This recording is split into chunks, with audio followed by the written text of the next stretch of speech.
Our topic is electrical capacitance. Electrical capacitance of a conductor is related to its ability to store the electric charge or energy.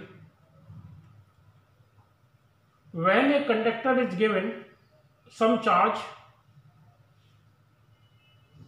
its electric potential increases. If a charge Q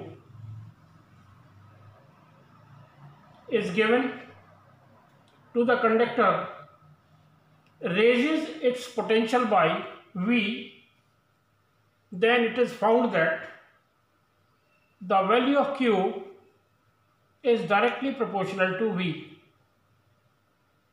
or we can say Q is equal to CV, where C is the constant of proportionality and is called electrical capacitance of the conductor.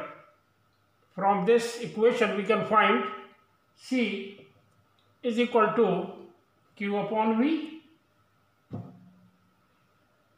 It is in Coulomb and V is in volt, so we can write Coulomb per volt.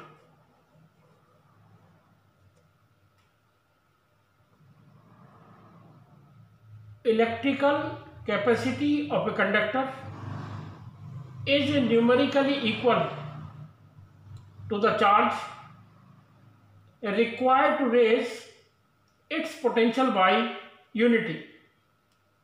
If V is equal to 1, then the value of C is equal to Q. SI unit of capacitance is farad. It is denoted by F.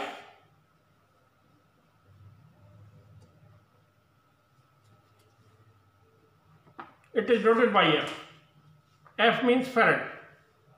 So what we see, Coulomb per volt, or we can write farad. Capacitance of a conductor depends upon its dimensions and shape.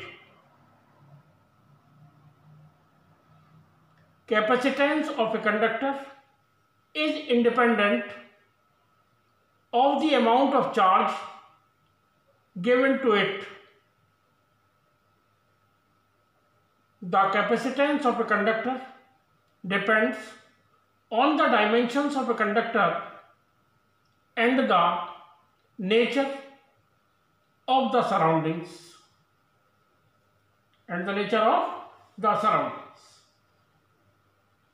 Now, capacity of an isolated spherical conductor. Capacity of an isolated spherical conductor.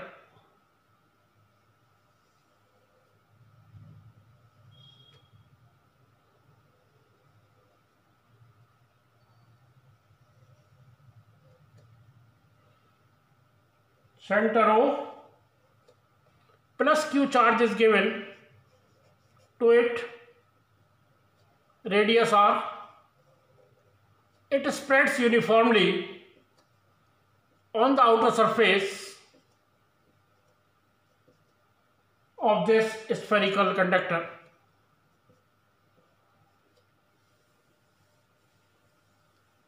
Suppose O is the center and R is the radius of an isolated spherical conductor. Charge plus Q is given to the sphere. It spreads uniformly over the outer surface of the sphere, whether the sphere is hollow or solid. The potential at every point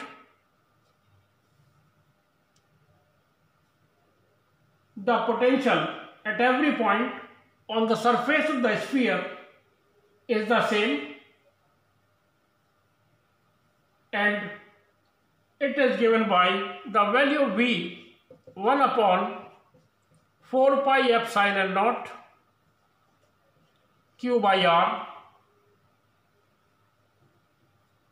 but we know the value of C Q upon V Q upon 1 upon 4 pi epsilon naught Q by R. Q will cancel out. C is equal to 4 pi epsilon naught R.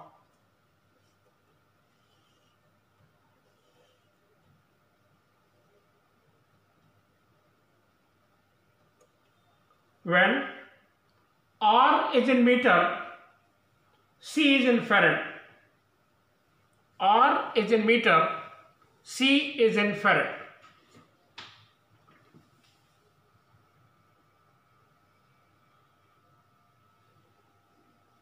Now next topic is capacitor.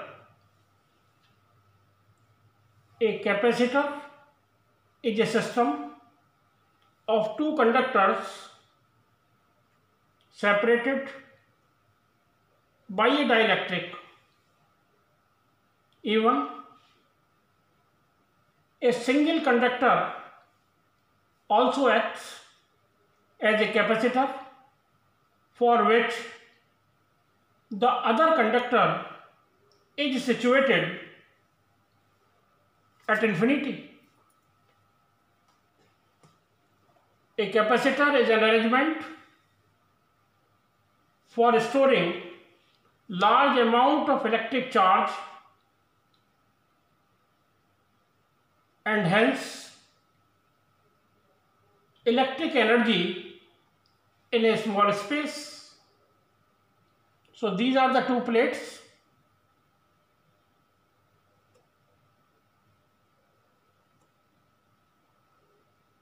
One is this and the other is this.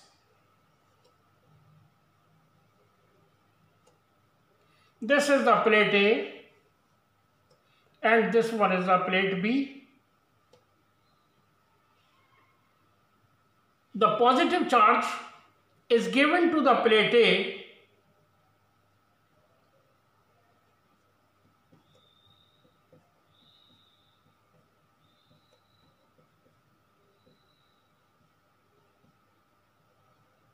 the positive charge is given to the plate A. So what we observe? On both sides of this plate, the positive charge is there. Due to the induction on the left side of this plate, negative charge is induced.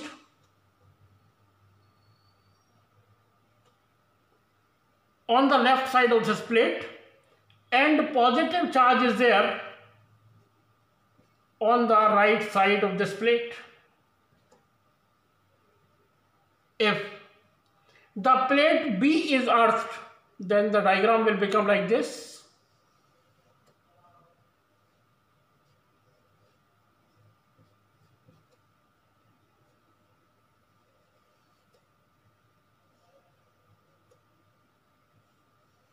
The positive charge of the right side of this plate flows to the earth. There is no charge on the right side of the plate B.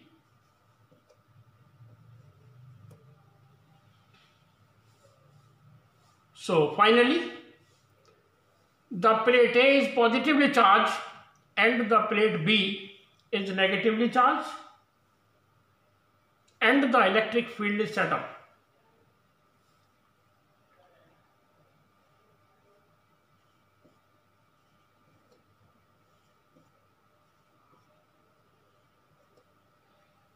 The direction of the field is given as shown in the figure. Positive to negative, that is from the plate A to the plate B. Next topic is parallel plate capacitor. This is a capacitor which is used most commonly. It consists two thin conducting plates, A and the other is B, each of area A and held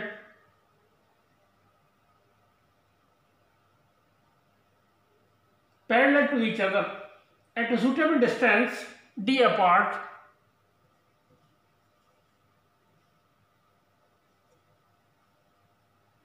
The plates are separated by an insulating medium.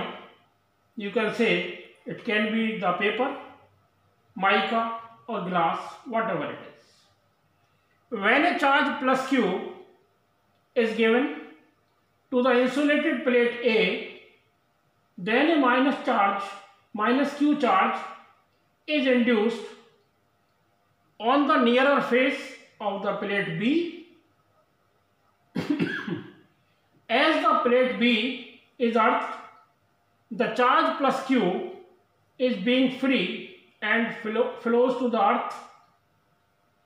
Plate A has surface charge density sigma Q upon A,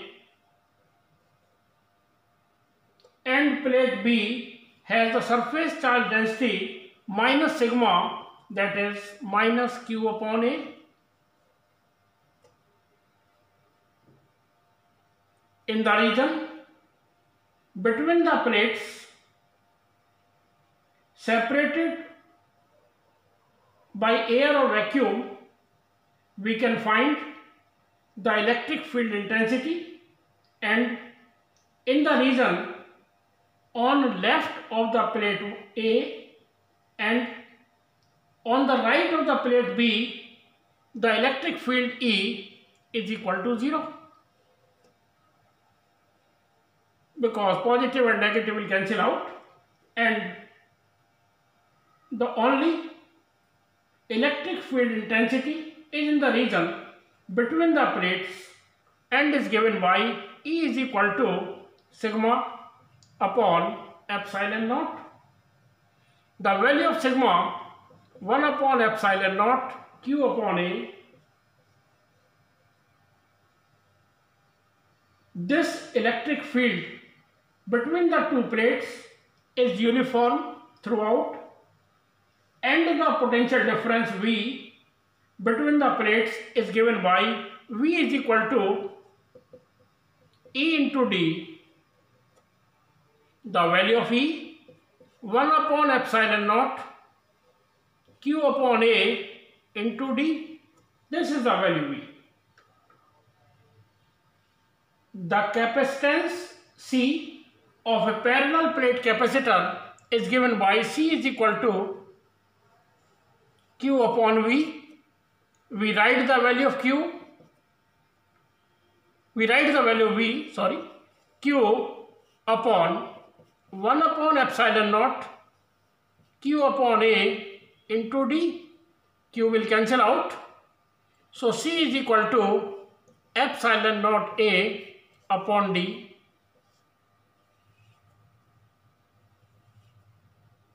By using this relation, we can find the capacitance of a parallel plate capacitor. What we can find? The capacitance of a parallel plate capacitor. Next topic is grouping of capacitors. There are mainly two types of groupings. Number one is they can be connected in series or they can be connected in parallel. So first we discuss the capacitors are connected in series. They are said to be connected in series between the 2 points when we can proceed from one point to the other only through one path. So there are 3 capacitors.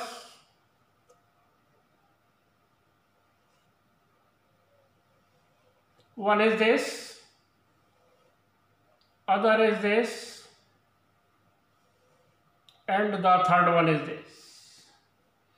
Its capacitance is C1, its capacitance is C2, its capacitance is C3. They are connected between 2 points, one is A and other is B.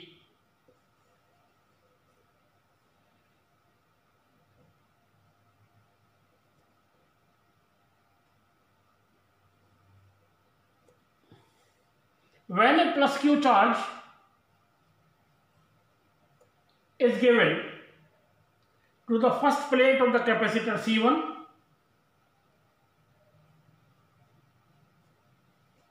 due to the induction, negative charge will become on the left side of the second plate of the capacitor C1 and positive on the right side of the second plate of the capacitor C1.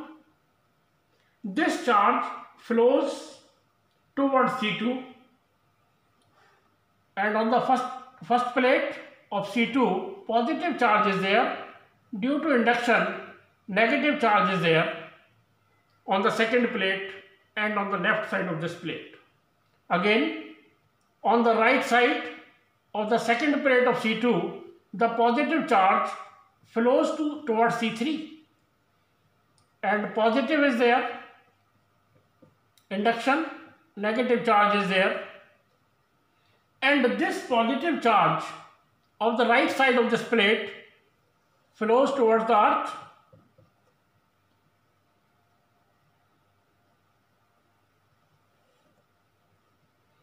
The potential V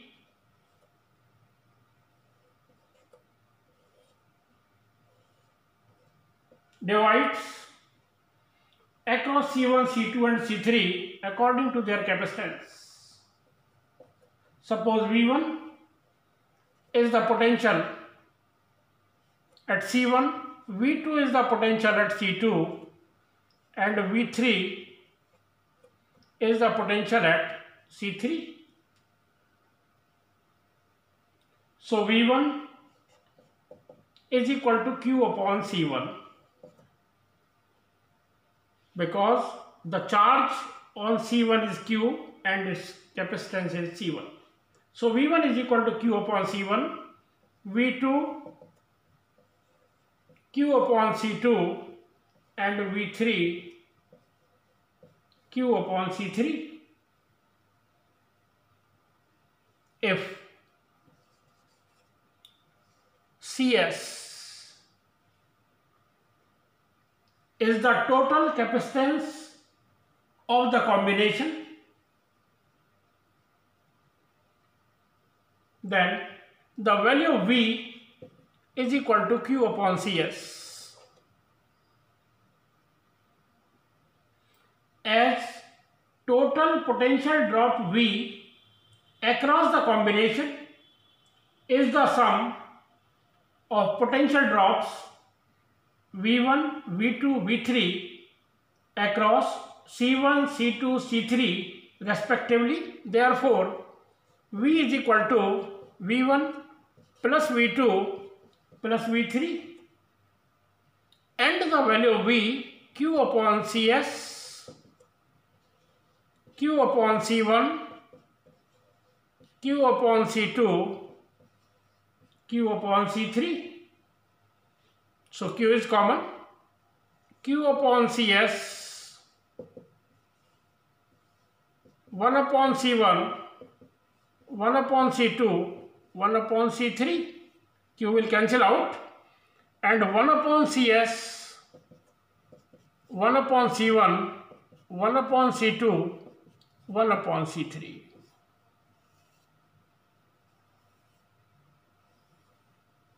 So by using this relation, we can find the equivalent capacitance of 3 capacitors when they are connected in series. If more than 3 capacitors are there, we can also use the same relation. But what we observe, the reciprocal of equivalent capacitances of any number of capacitors joined in series is equal to sum of the reciprocals of individual capacitances. Next topic is capacitors in parallel. That is the next combination.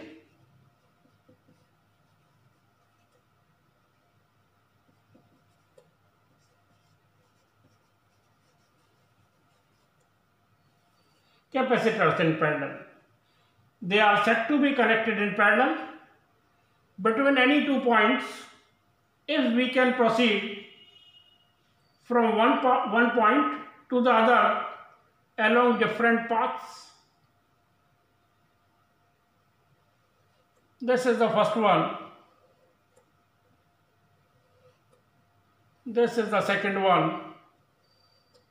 And this one is the third one. Its capacitance is C1, this is C2, and this one is C3.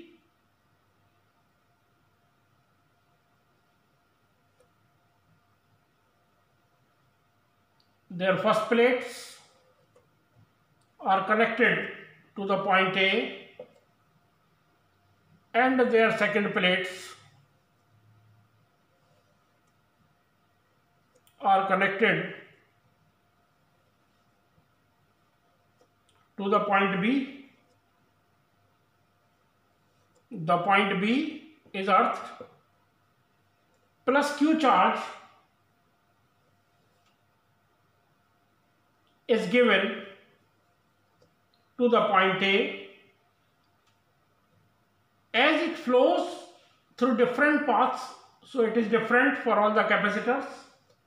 Suppose plus Q1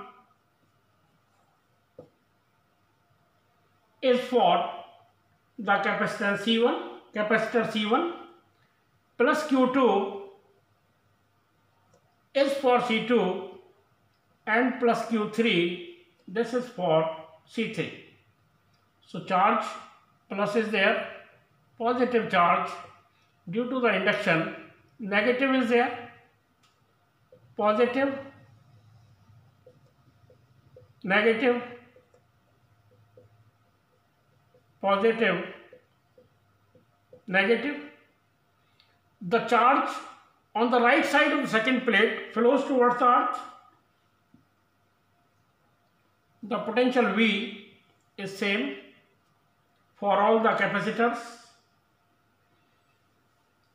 So we observe that in series the charge will remain same, but in parallel charge is not same, and the potential difference is different in series and is the same in parallel. For the first capacitor C1, the charge is Q1 and the potential difference is V. So we write Q1 is equal to C1V, similarly Q2, C2V, and Q3, C3V. Q is the total charge on the parallel network. Then the value of Q is equal to Q1 plus Q2 plus Q3. So C1V plus C2V plus C3V, this is Q, and Q is equal to V, C1 plus C2 plus C3. This is the first equation. Let Cp is the equivalent capacitance in parallel, that is the capacity of a single capacitor which would acquire the same total charge Q under the same potential difference V. So the value of Q is equal to CPV. This is the second equation. From first and second, CPV is equal to V C1 plus C2 plus C3. We will cancel out. Cp is equal to C1 plus C2 plus C3. This is the relation to calculate the capacitance of capacitors when they are connected in series, in parallel, when they are connected in parallel.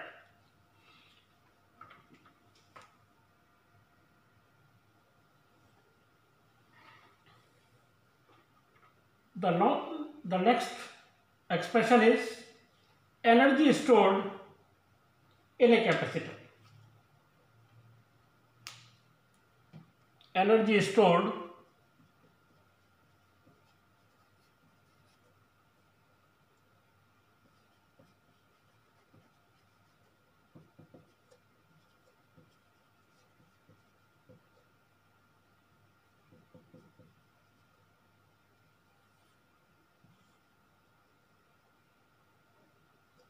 Energy stored in a capacitor. So this is the first plate.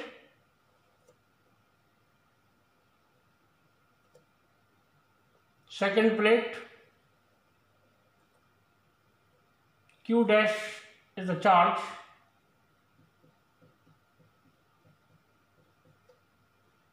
minus Q dash is the charge, dQ dash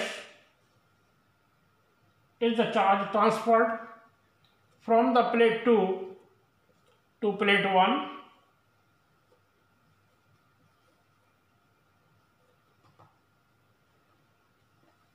So consider a capacitor of capacitance C. Initially, its two plates are uncharged. Imagine that the positive charge is transferred from plate 2 to plate 1. Suppose at any instant the plates 1 and 2 have charges Q dash and minus Q dash respectively, as shown in the figure. Then the potential difference between the two plates will be given as V dash Q dash by C. Suppose now a small additional charge dQ dash be transferred from plate 2 to plate 1. The work done will be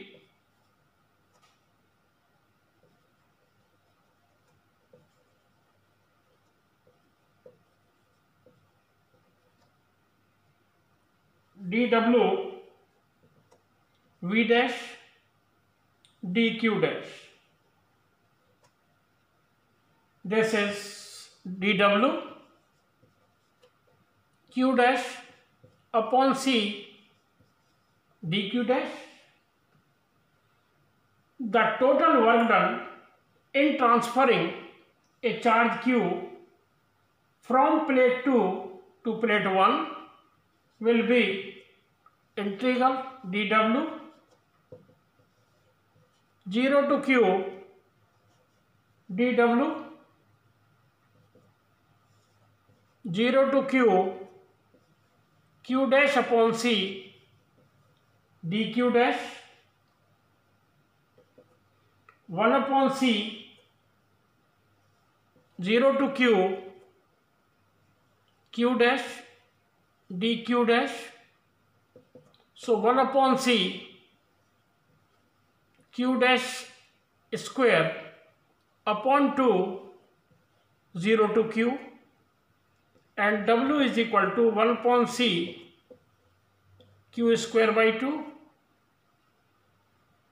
This work done is stored as electrical potential energy U of the capacitor, 1 by C Q square upon 2, as Q is equal to CV.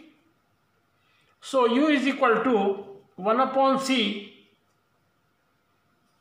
CV whole square upon 2 1 by 2 CV square.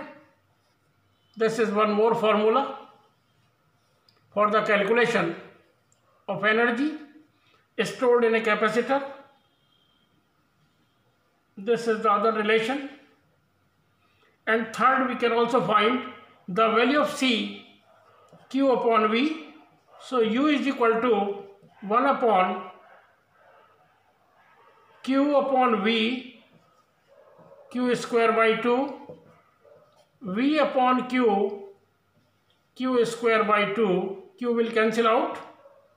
So U is equal to 1 by 2 QV. This is other relation.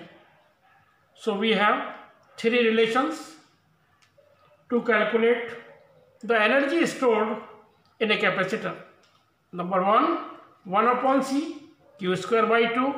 Number 2, 1 upon 2 CV square. And number 3, 1 upon 2 QV.